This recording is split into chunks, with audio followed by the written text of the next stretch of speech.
Ja, dames en heren, leuk dat jullie weer kijken naar mijn nieuwe vlog. Vandaag is het een beetje anders, mijn vlog, want ik laat zien wat er eigenlijk precies is gebeurd. Zoals de meesten misschien wel weten die mij op Instagram volgen of Facebook, heb ik ook sinds kort, maar ben ik nog niet heel actief. Maar mocht je mij op Facebook willen, dan moet je dat eventjes volgen, of hoe dat ook heet. Ja, dus ik had toen gepost dat mijn motor is meegenomen door een takelwagen. Eigenlijk de dag dat ik mijn trip begon om naar Punta Banya te gaan, op maandag. Want het was de bedoeling dat ik ongeveer 3-4 dagen van tevoren al naar Frankrijk zou gaan rijden. Want ik wil ook nog andere plekken in Frankrijk bekijken en dat soort dingen. Kamperen ook. Net voor de grens van Nederland en België. Ergens in, hoe heet dat plaats ook weer? Urmond. Ja, Urmond. Begon mijn motor op de snelweg als een tierenleer helemaal te trillen. En ja, het was zo gevaarlijk. Ik reed natuurlijk ook op hoge snelheid. Iets harder dan 100 km per uur. Dus ja, het begon echt als een gek te trillen. En ik dacht echt serieus dat mijn band lekker was. En ik ben op een gegeven moment ook zo snel mogelijk aan de kant gestopt op de snelweg. Hierdoor heb ik dus mijn motortrip voor dit jaar, Punta Banya 2025, heb ik helaas moeten beëindigen. Ja, omdat het gewoon niet veilig is om op de weg te rijden op deze omstandigheden. Wat er precies aan de hand is, ik weet het ook nog steeds niet. Want we zijn nu al een paar dagen verder. Want mijn motor is ook nog steeds niet geleverd bij de dealer. Volgens mij wel vandaag, maar dat weet ik niet zeker. Ja, en dan moeten ze nog kijken wat er precies aan de hand is. En dat kan ook even duren. Dus zoals ik zei, heb ik helaas mijn trip moeten beëindigen. Ja, ik bel er best wel erg van, want ik heb hier echt een jaar naar uitgekeken. En ja, als je dan het hele jaar door best wel veel werkt. Ik werk zelf al meer dan 60 uur in de week. En als dit iets waar je naar uitkijkt en door deze omstandigheden het moet beëindigen, dan is het gewoon fucked up. Om gewoon zo te zeggen, gewoon echt godverdorie kut. Ik zou zeggen, kijk maar naar de vlog verder en dan zie je vanzelf wel wat. En ik zal tussendoor zelf ook nog wat over de dag vertellen. Dus blijf maar kijken.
Dus ik vertrok rond 1:09 vertrok ik vanuit Ochten op de snelweg eigenlijk door naar, hoe heet die plaats ook weer, Bouillon in Frankrijk. Ongeveer na 2,5 uur rijden begon de motor echt als een gek te trillen. Zoals ik zei, het was echt zo gevaarlijk dat ik dacht van, what the fuck is dit dan weer? Ik moet zo snel mogelijk aan de kant. En dit is eigenlijk het moment wanneer dat gebeurde.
er zo raar uit. Ik weet het niet zeker.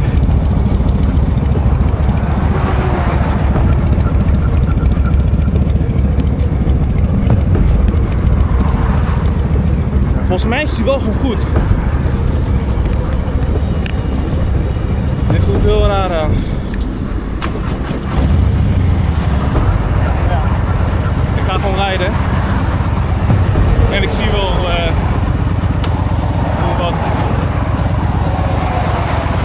wat invoegen gaat ook even duren, denk ik.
Opeens helemaal naar voren. Ik denk dat het wel lekker is, man. Ik ga even voorzichtig even naar een parkeerplek toe. Dit voelt echt heel raar aan, man, dit. Kerel, jongen. Ga nou eens op fucking groen, jongen.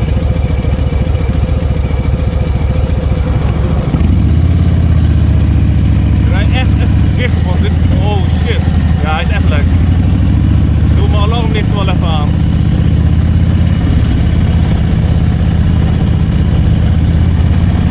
Holy fuck, hij is echt lekker.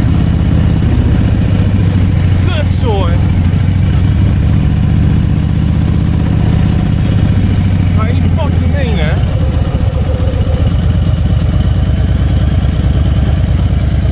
Even kijken waar ik kan staan.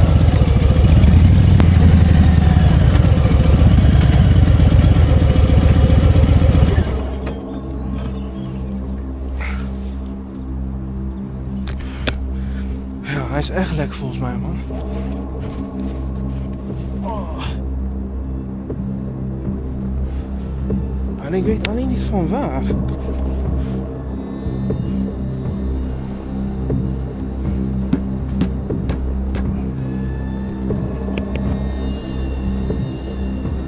Ik zit echt even te kijken wat de oorzaak hier is, maar...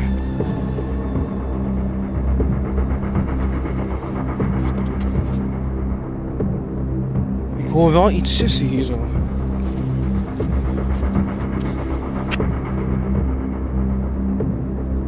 Of niet?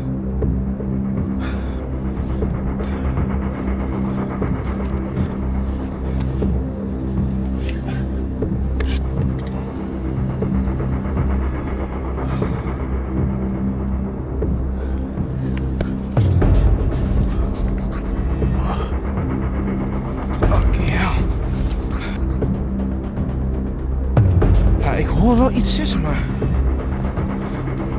Wauw. En ook echt precies nu 12.000 kilometer op de teller. Maar... Ik weet niet wat het is, maar hij rijdt echt heel raar nu opeens.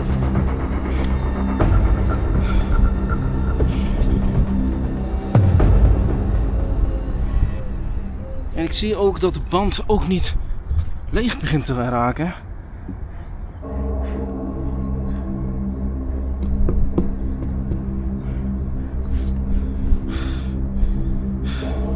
Misschien moet ik even testen of die leeg loopt. Dan moet ik even de elektrische pomp erbij pakken. Dus de voorbeeld moet 2,5 bar. 2,5.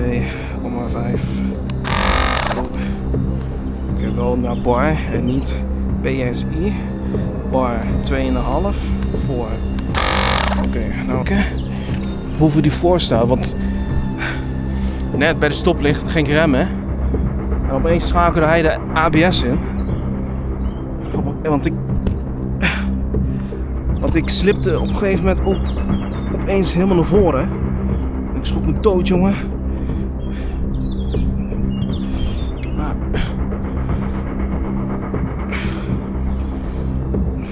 even de motor iets verder naar voren plaatsen.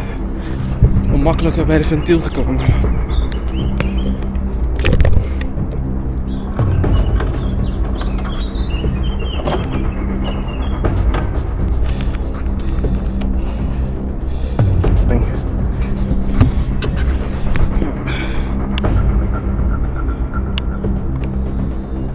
Ja, waarom doet hij het nou weer niet? Godverdomme. Fucking hell.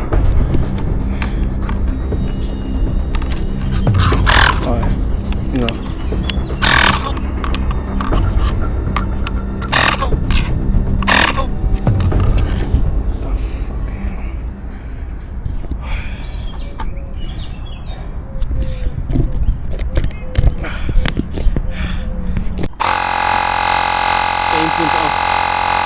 Nou, dat is best wel vrij laag. Hij stond net op 1,3.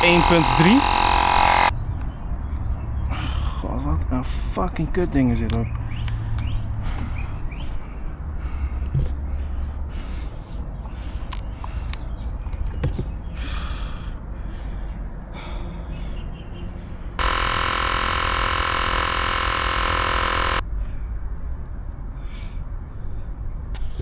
Nu even achter checken. Even kijken, waar is die? What the fuck is dit dan allemaal?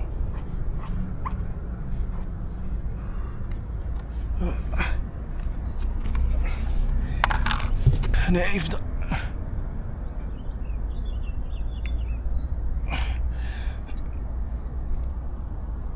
Nu even de achterkant checken. De achterband. Of die nog wel goed is.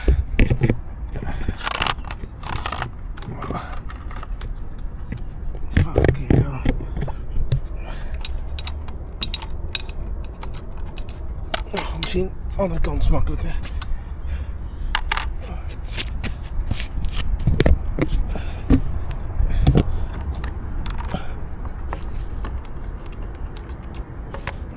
Daarachter moet die 2,8. 2,8 bar. Waarom doet het nou weer niet? Kut ding.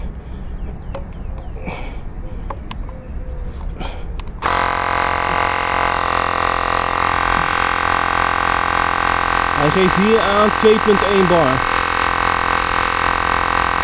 Kijken of die wel omhoog gaat.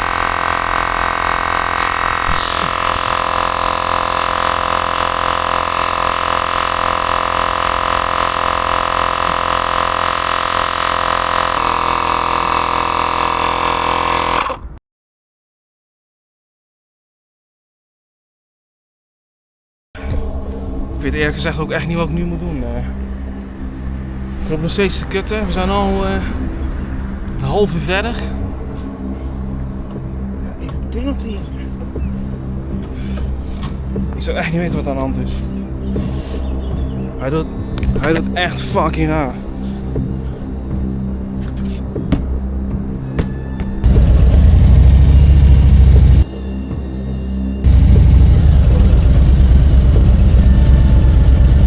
Wel weer normaal een beetje.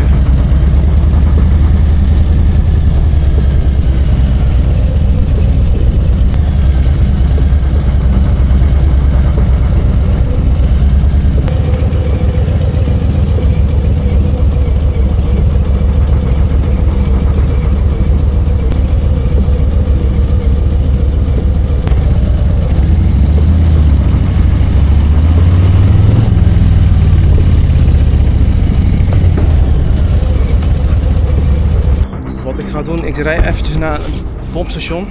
Zie je 5 minuten hier vandaan rijden. En ik probeer daar wel even die... hoe heet dat? Probeer ik daar wel even de banden op te pompen. Want ik denk dat die apparaat stuk is. En ik weet ook niet hoeveel bar nou eigenlijk op beide banden nu zitten. Hij rijdt wel echt heel raar.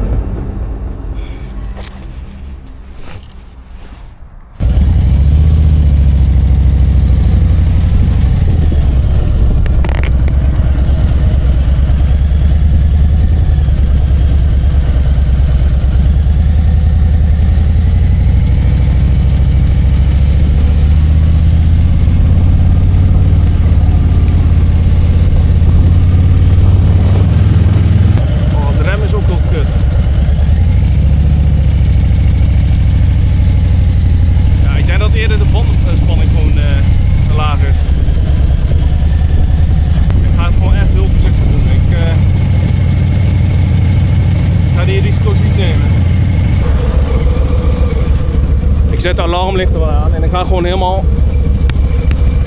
En ik blijf gewoon rechts rijden op het fietspad.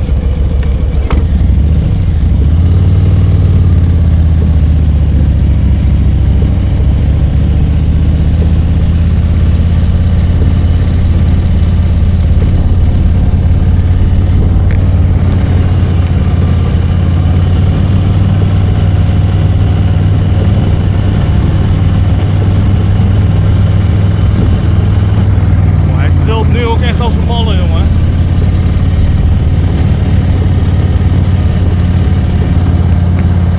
Oh, dit is zo kut rijden, man, dit.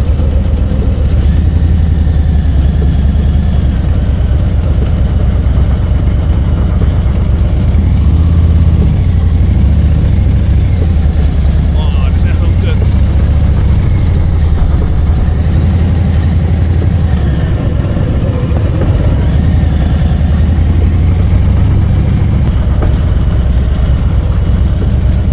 Daar een autogarage achter me. Ik ga gewoon vragen of ik daar mijn banden kan oppompen.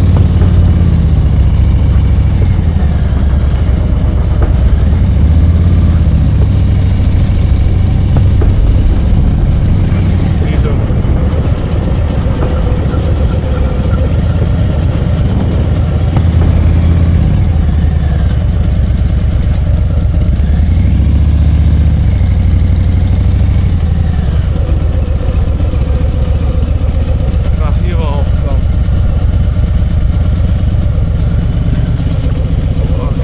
Maar goed, hier bij de autogarage hebben we dus mijn bandenspanning nog gecheckt en dat was gewoon eigenlijk helemaal in orde. Ja, want ik dacht dat mijn elektrische pomp stuk was, maar dat was dus niet zo. Want hij deed het af en toe niet, omdat het eigenlijk de bandenspanning gewoon goed is. Zoals jullie wel zagen net. Dus ben ik maar uiteindelijk nu wel eventjes nog een stukje gaan rondrijden om te checken of het uiteindelijk toch wel goed is. Ik heb zojuist de bandenspanningen gecheckt hier bij de garage. Maar de bandenspanning schijnt gewoon goed te zijn. Dus ik denk dat het motorisch iets aan de hand is. Dit is echt heel kut dit. Dus nu moet ik wel... Ja, ik probeer nog eventjes een klein stukje te rijden. En als het echt weer niet gaat, dan, ja, dan bel ik er gewoon de garage op. Fucking hell.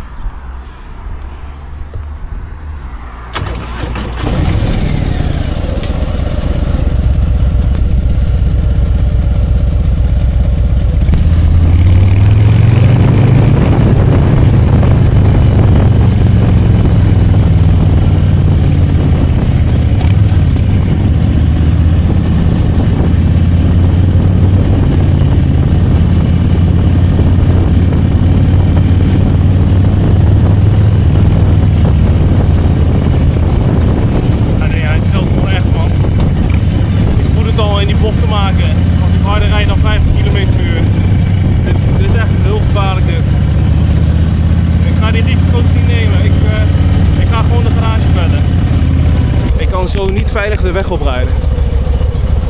Iets was met mijn bandenspanning, maar die is gewoon helemaal goed. Kijk, hij start verder wel, maar hij trilt gewoon helemaal. Ja, ik weet niet. Ik ga wel even het fietspad oprijden. Want dit is echt kut, jongen.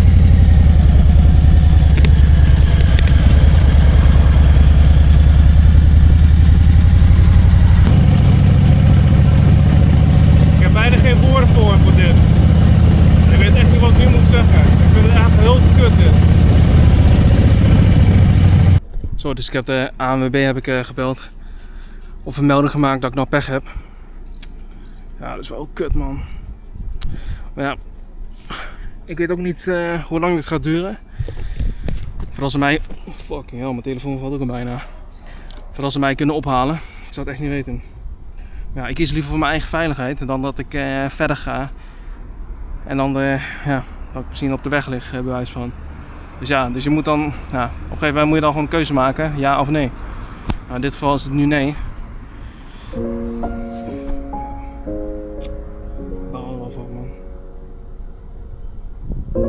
Nou, het hele jaar naar uitgekeken. Maar net reed dus ook op het fietspad, op lage snelheden.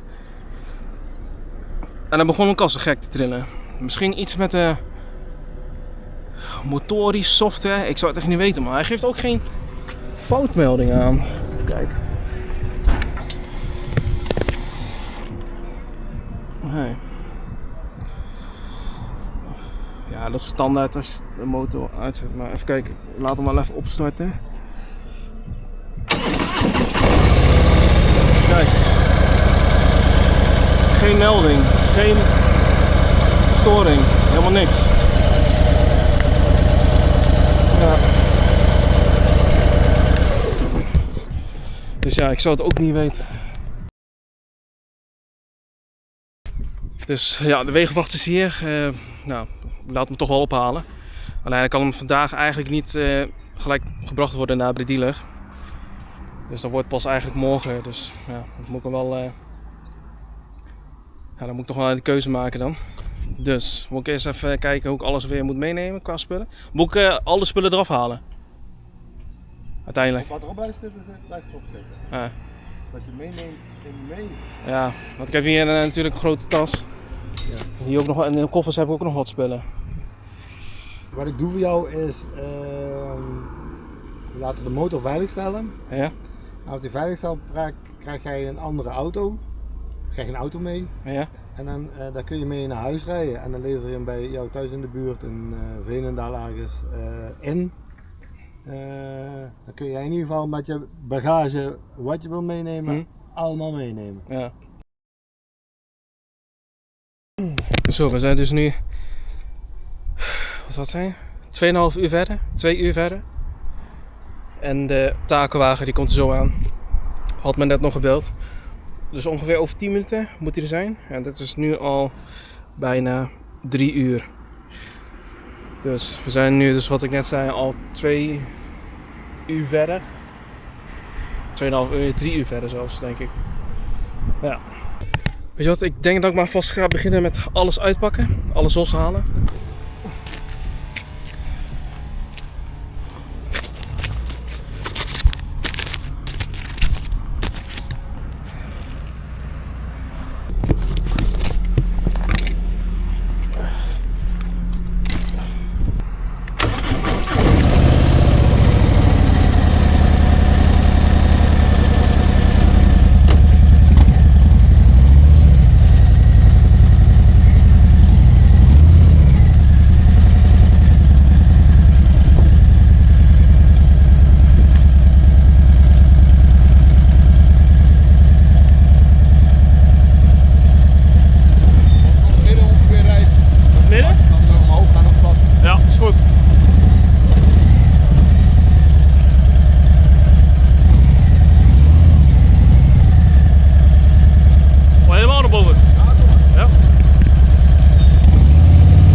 een stukje door als je wilt. Ja, Zo is goed? Ja, zeker. Ja. Nog op de zijstandaard. Zijstandaard? Ja.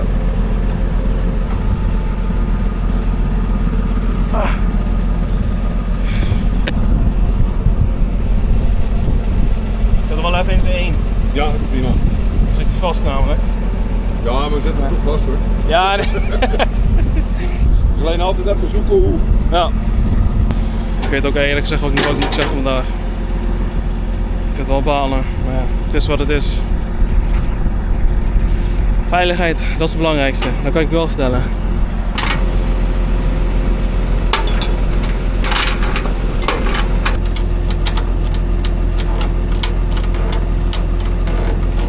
Even de spullen erin doen.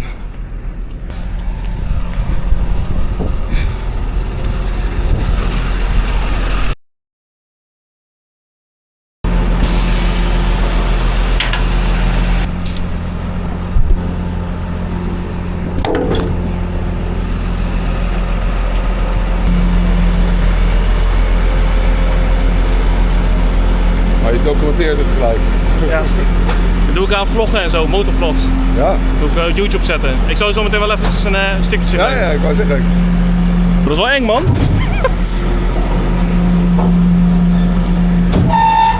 Oké. Dat was hem. Ja, dan gaan we nu even Het rustig. lukt zo heel langzaam met de rem. Oh ja, ik had hem op in zijn één staan.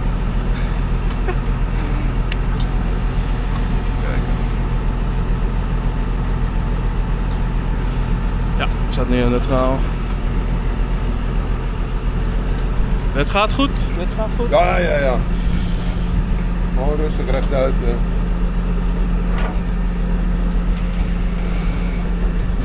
Ja. Hoppa. Mag hier binnen als je wilt. Hier naar binnen? Ja.